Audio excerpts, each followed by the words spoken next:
Assalamu alaikum wa rahmatullahi ta'ala barkatu masu kallon wannan tasha African TV ina muku sallama. A madadin ni Coach Munzali Ali Sadiq Kofar Mazugal yau za mu motsa jikinmu mutuƙa da gaske. Yau abinda za mu taɓa kwankwaso baya.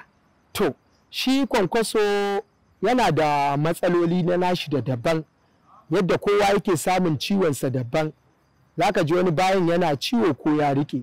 To akwai dalilai da yawa da suke kawo shi. Na farko akwai haɗari.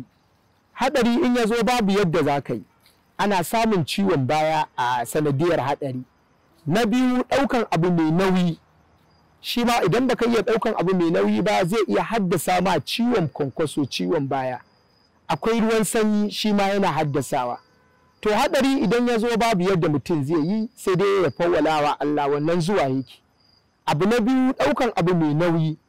Idan kana ɗaukan abu mai nauyi wannan ƙasusuwan na bayanka akwai cas zoba da Allah ya shimfiɗa wannan dis ɗin.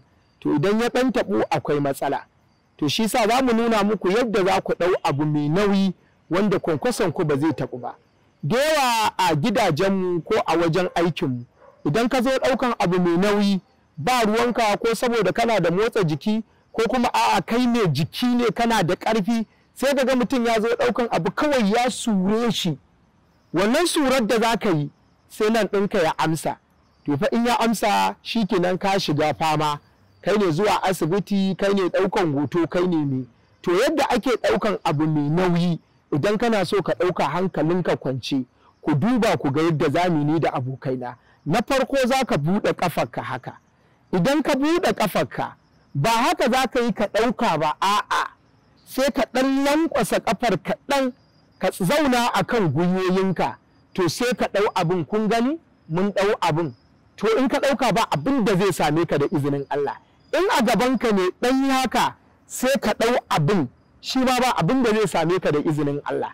Za ku ga wanda suke ɗaukan kayan nauyi za ka ga ba sa zuwa kawai su haka su ɗauka sai sun ɗan buɗe ƙafarsu sai su ɗan zauna a kan gwiwarsu sai su ɗauko abin sai su ɗauko shi haka.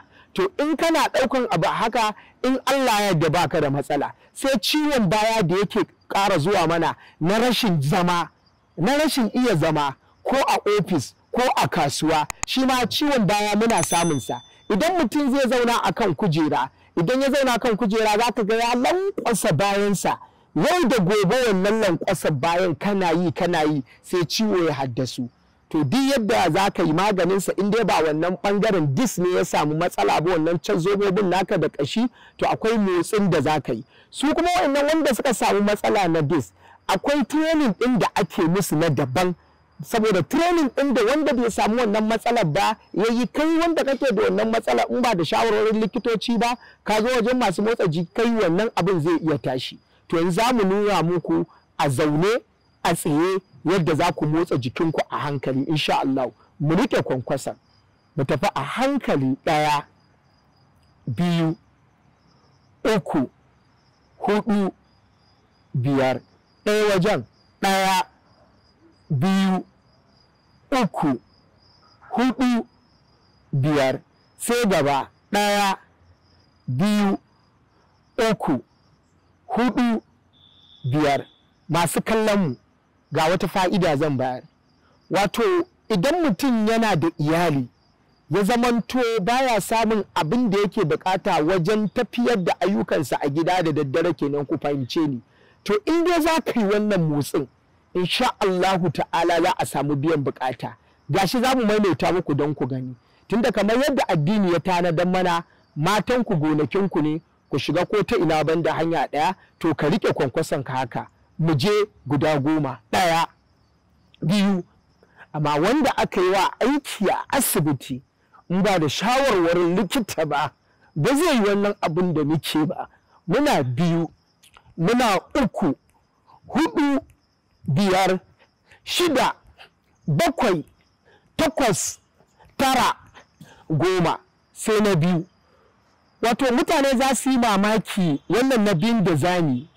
Duk wata dabba mai cin nama mai kafa 4 musamman mage, kare, zaki, damisa suna wannan motsin don samun lafiyar gadon bayansu da kwankwasonsu. to kai ma ka yi wannan dan ka samu gadon bayan ka yayi kwari, ciwon ya fita ba tare da ka sha magani ba. Idan ka kula kana da mage ko in ce kusu ko kare ko zaki ko damisa zaka ga yana wannan abin. Mu tsaya akan dan yatsun kaga yadda suke ku tsaya.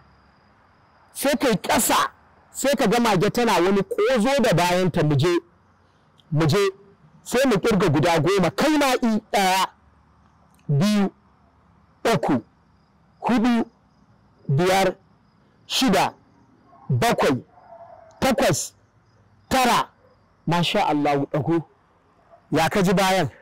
To masu kallon mu na ga lokaci yana hararan mu, in Allah da ku biyo mu a karo na gaba yadda za mu zauna mu nuna muku yadda za ku motsa bayanku, da wanda aka yi wa aiki a asibiti da wanda ba a yi wa aiki ba, kowa akwai nasa training zai yi. A madadin wannan tasha mai albarka African TV, ni coach Munzali Ali Sadiq nake mana sallama. Assalamu alaikum.